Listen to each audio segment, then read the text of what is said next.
We began feeling sick after the rains abated, and the backyard remained a slick, muddy mess where the grass hadn't grown back, and the foundation of our new in-ground pool filled to the height of my shins, even though the concrete hadn't yet been poured.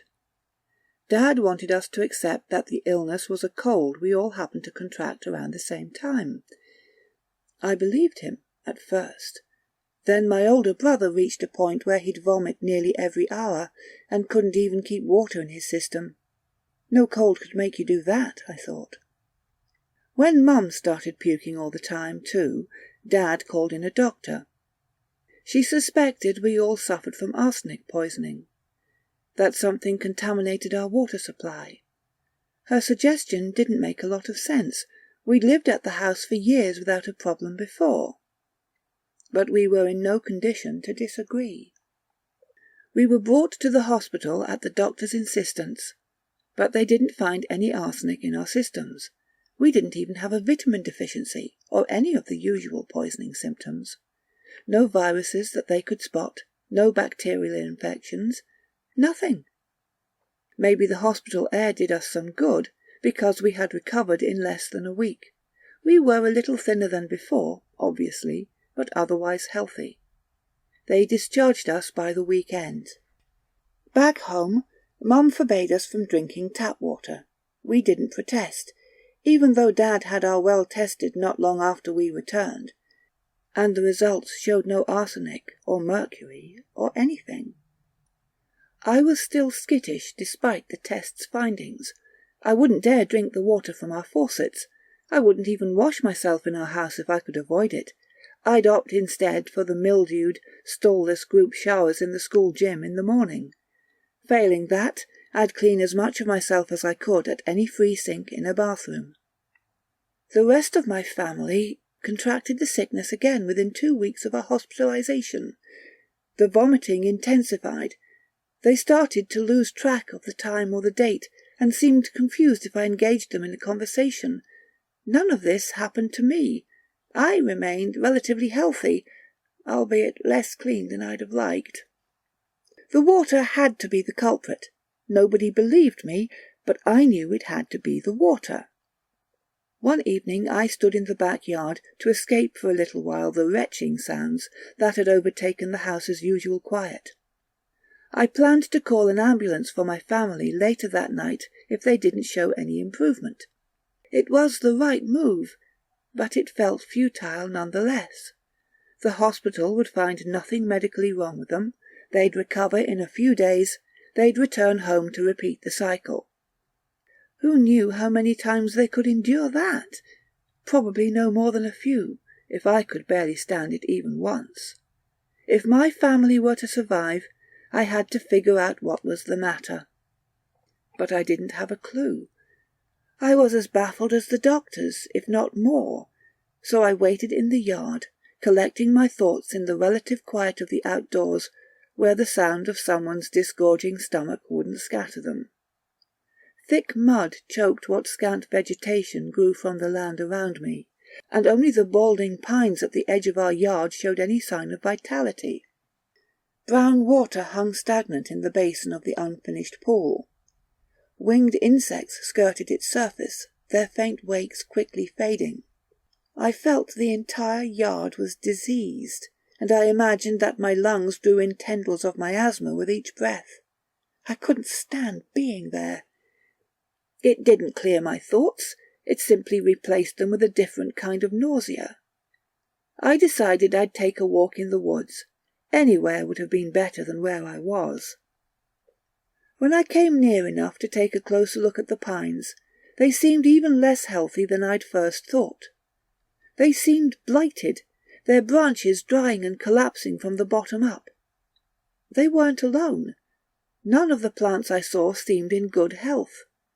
Tiny saplings bent over themselves, rotting in their middles. Old oaks stood as barren as telephone poles, their broken limbs amassed at their feet. Out of morbid curiosity, I followed the decay where it seemed most heavily concentrated, and wended my way through the woods along a path of dying plants. Before long I reached a clearing in the trees. Nothing grew there except for a brittle grass that crunched and snapped like glass beneath my steps. Near the clearing's edge I spotted a small, triangular structure that resembled a poorly tended doghouse. I went over to it.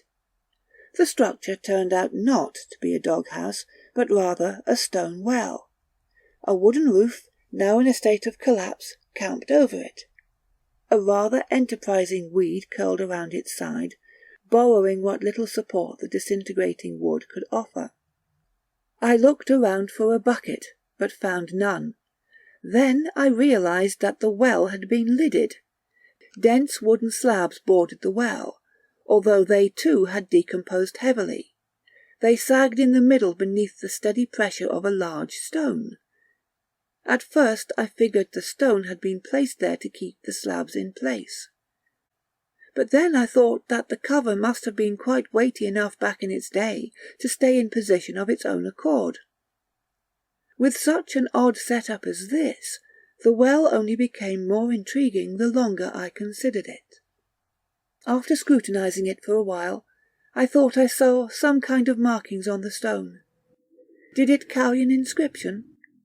I couldn't read it from my angle. For that matter, I couldn't tell whether the markings were English words, or even Latin characters. I walked around the well, leaning in for a better view.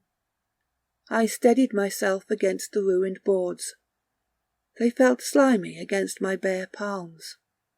They were also far more slippery than they appeared. I misjudged my angle, and my hands slid out from under me. My chest thudded against the boards, and I heard a wet, arthritic pop as the aging wood gave way. I felt myself toppling forward, downward. The illegible stone splashed far below me, invisible in the inky black of the well. I scrabbled for a hold on something, anything, but the well's damp inner walls afforded no grip. My feet caught the lip of the well, and my ankles strained to support a weight they were never meant to carry.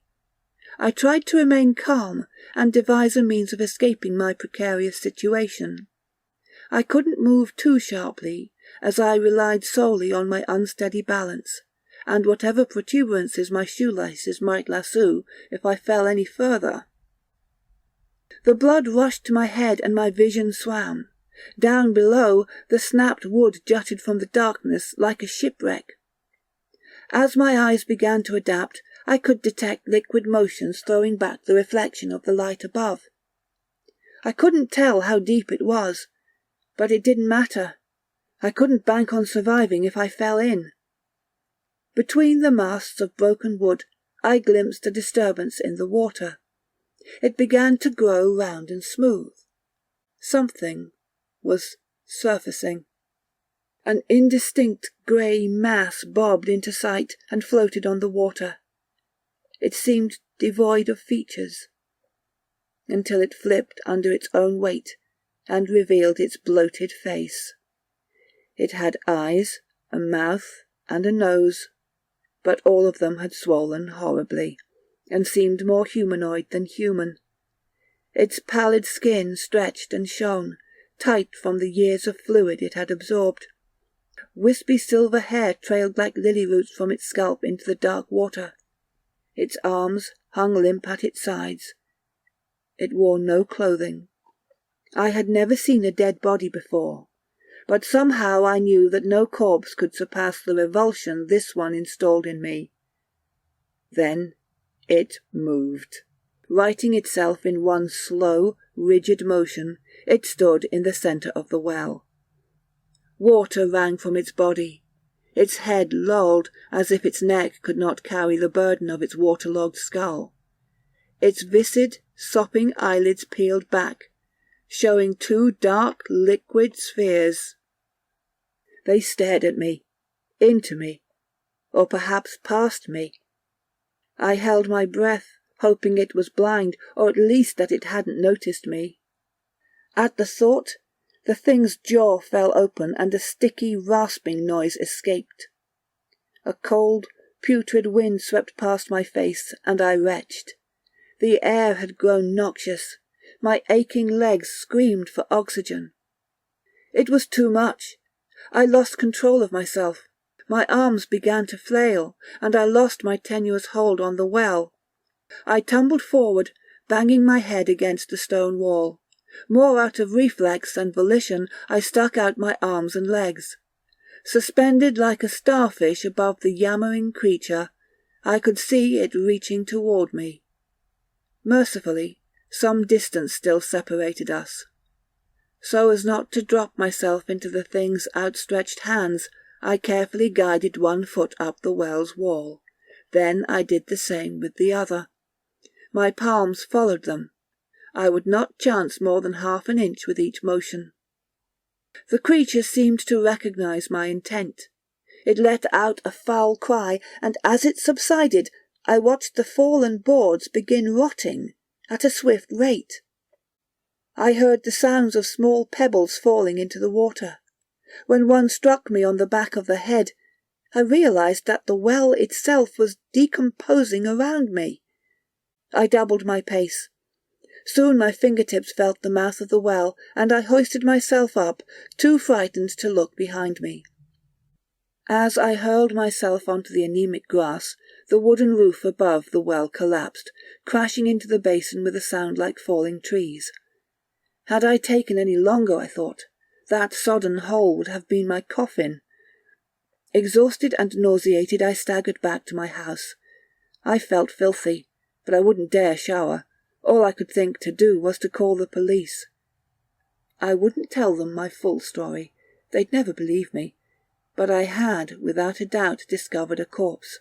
Surely it was worth alerting them to it. I told my parents what I told the police after placing the call.